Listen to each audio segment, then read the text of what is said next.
Moi, je suis le chemin, la vérité et la vie, dit le Seigneur. Personne ne va vers le Père sans passer par moi.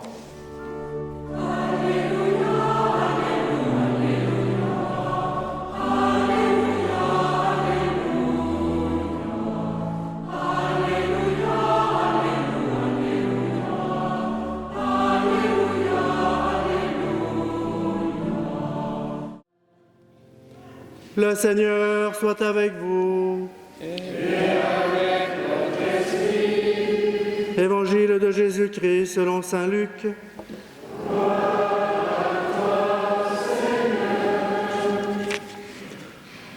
En ce temps-là, tandis qu'il faisait route vers Jérusalem, Jésus traversait villes et villages en enseignant. Quelqu'un lui demanda : « Seigneur, n'y a-t-il que peu de gens qui soient sauvés ?»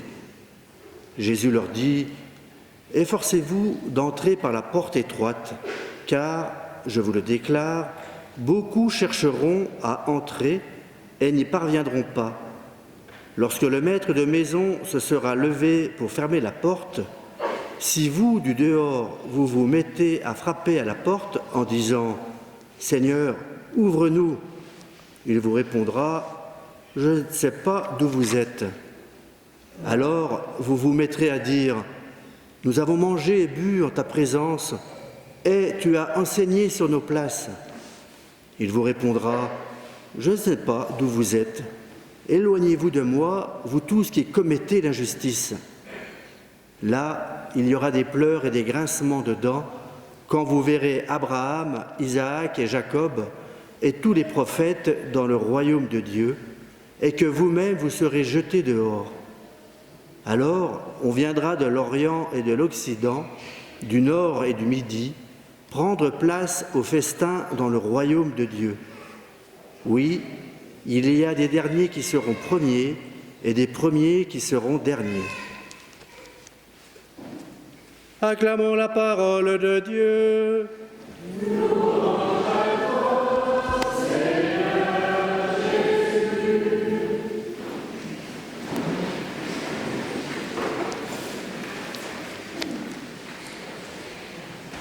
Il faut que je vous dise quelque chose. C'est quelquefois dangereux d'écouter un peu trop bien un sermon ou un cours de religion. Saint François de Sales, à 20 ans, a failli mourir victime d'un cours de religion écouté d'une façon trop abrupte. Il suivait en cachette des cours de théologie, faisant des études de droit, et précisément sur le commentaire du passage que nous retenons aujourd'hui, l'histoire de la porte étroite, il a eu une angoisse épouvantable en rapport avec le commentaire de ce que l'on faisait à l'époque. On parlait de cette porte étroite qui laisserait entrer bien peu d'élus et de cette immense multitude qui serait dehors dans les pleurs et les grincements de dents pour toute l'éternité. Et l'éternité, c'est long, surtout vers la fin. Alors, bien oui, on imaginait ça, on imaginait qu'il y avait une sorte de prédestination, que certains avaient été créés pour être des élus et seraient dans le bonheur éternel, et que la porte était très étroite, et que la plupart seraient damnés. Et que les élus se reconnaissaient facilement parce qu'ils étaient vertueux dès l'enfance. Bébé, il refusait de téter le sein maternel le vendredi, parce que c'était le jour de la Passion. Et les autres, les pleurs et les grincements de dents. Alors, à l'âge des promesses de la vie et des choix, François de Sales prit le plus sérieusement qui soit cet enseignement. Il pensa qu'il devait faire partie des damnés. Et à quoi bon vivre? À quoi bon étudier? À quoi bon poursuivre? Désespoir total, plus aucun goût à l'existence. Il dut parcourir un douloureux chemin intérieur pour comprendre que, comme le disent les lycéens, il avait tout faux, que le jugement de Dieu, c'est sa miséricorde, que chacun est aimé avec une infinie tendresse et non prédestiné à l'éternelle malédiction. C'est vrai que ça a souvent été prêcher de façon abrupte cette histoire de la porte étroite. Remarquez que c'est pratique, hein. Si le curé arrive à faire assez peur à ses paroissiens, ça peut les rendre vertueux. La peur du radar fait ralentir en agglomération.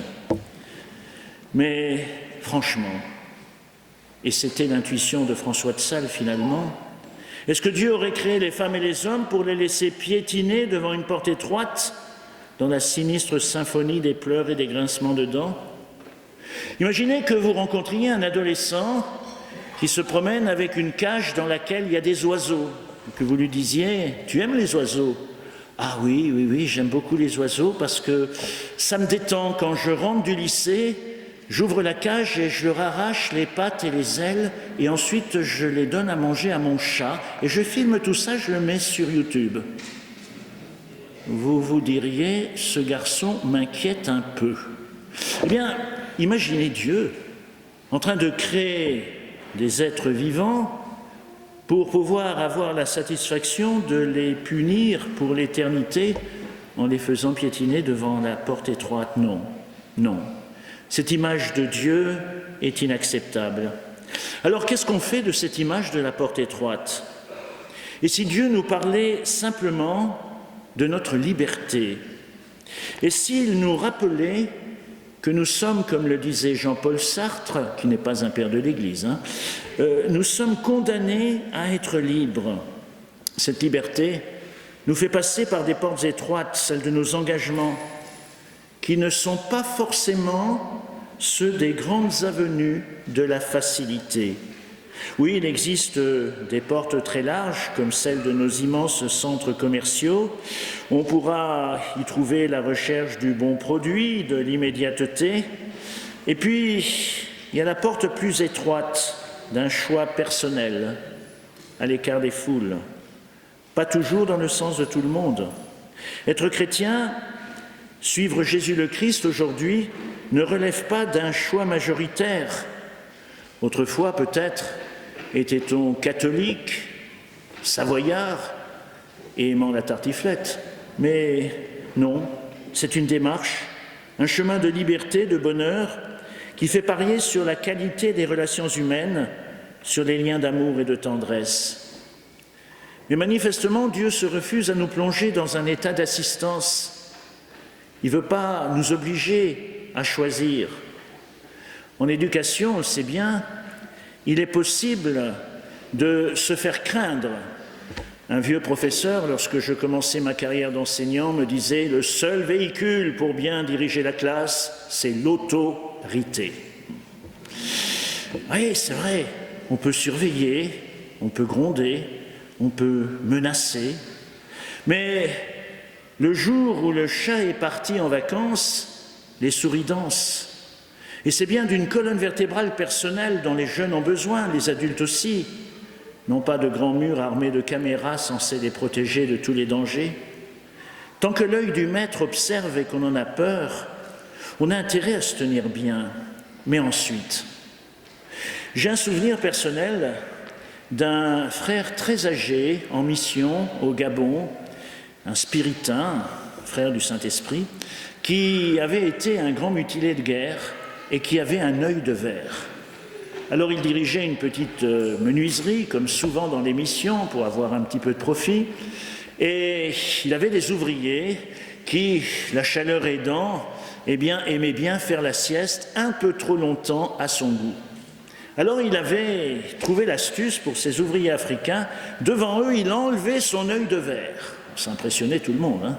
Il le mettait sur l'établi et il disait « Je m'en vais, mais mon œil vous regarde. » Alors au début, ça les a quand même beaucoup impressionnés.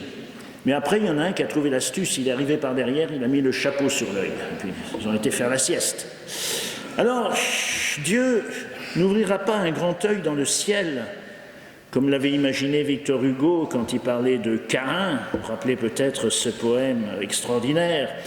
Et quand on eut sur son front fermé le souterrain, l'œil était dans la tombe et regardait Caïn. Ça, c'est Victor Hugo, c'est pas la Bible. Notre Dieu, il triche pas avec notre liberté.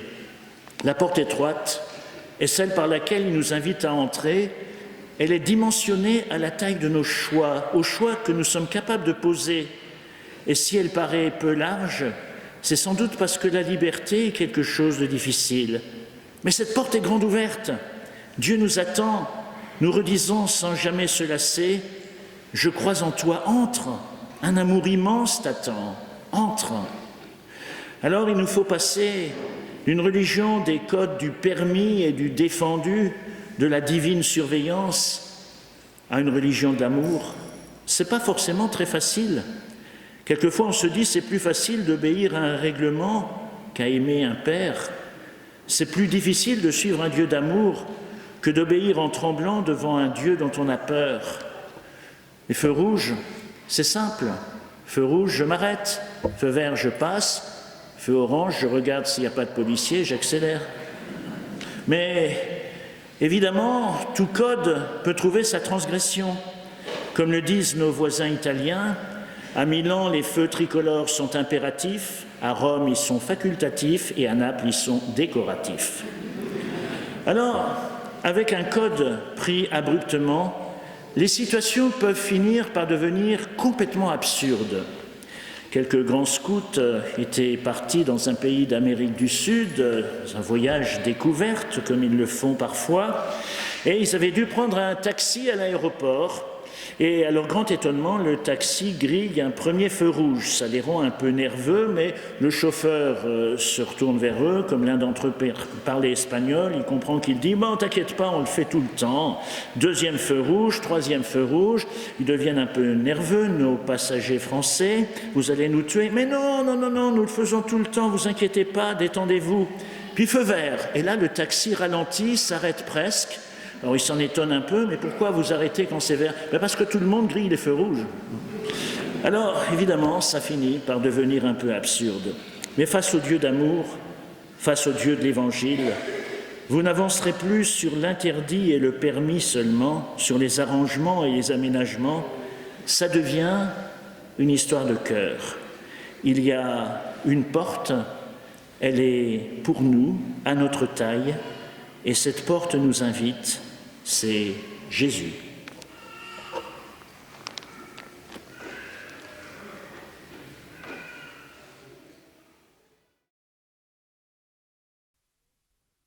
Je crois en Dieu le Père Tout-Puissant, Créateur du ciel et de la terre, et en Jésus-Christ, son Fils unique, notre Seigneur, qui a été conçu du Saint-Esprit, est né de la Vierge Marie, a souffert sous Ponce Pilate, a été crucifié, est mort et a été enseveli, est descendu aux enfers, le troisième jour est ressuscité des morts, est monté aux cieux, est assis à la droite de Dieu le Père Tout-Puissant, d'où il viendra juger les vivants et les morts.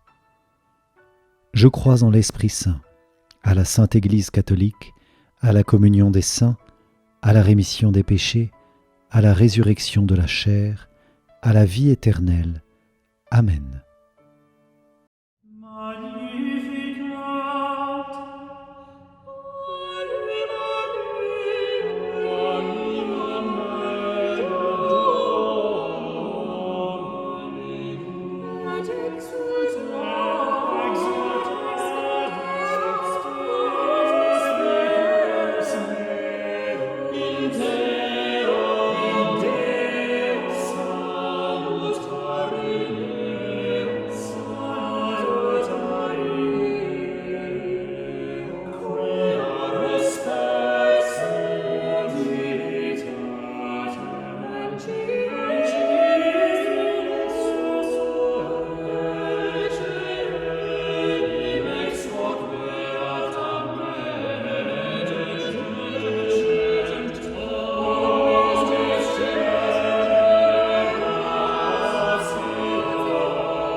Timentibus,